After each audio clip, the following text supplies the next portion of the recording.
Hello and welcome. I'm Vincent McCory. This is Africa 54. We begin in the U.S., where President Barack Obama has announced sweeping changes to U.S. immigration policy that will affect the lives of millions of undocumented immigrants. Mr. Obama's plan also is heating up opposition in Congress.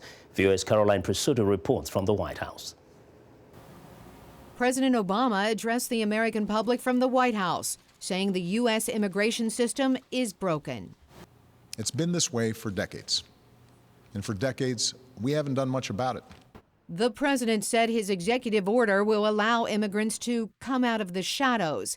It temporarily protects undocumented immigrants from deportation and gives them work permits as long as they have been in the U.S. more than 5 years, can pass a background check, and have children born here. It does not apply to anyone who might come to America illegally in the future.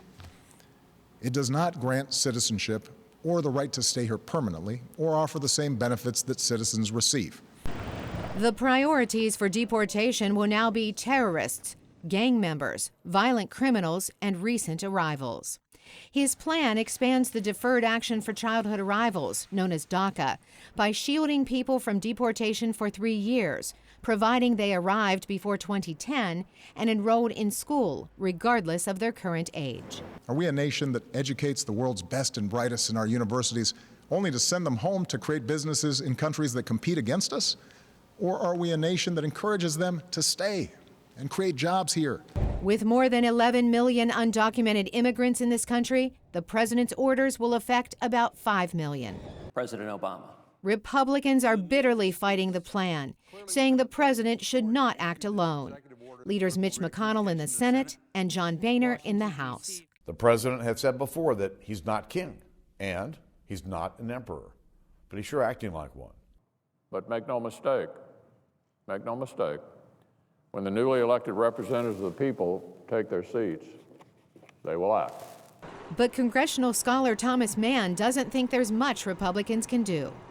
The only way they can undo these orders in a practical way is to win the next presidential election. If they win it, their president can withdraw those executive orders, and if the party wants to go with that position, they can. President Obama has had his frustrations with legislators. Professor James Thurber has written about Congress and the presidency. He obviously is thinking, well, they haven't done anything, the Republicans. They probably won't do anything. I'm going to get criticized for this anyway, but I want to do the right thing. It'll be part of my legacy. The American public isn't so sure that executive orders are the way to fix immigration. A recent poll shows 48% against it, 38% in favor, and 14% unsure. The soonest any of these programs will go into effect is early next year.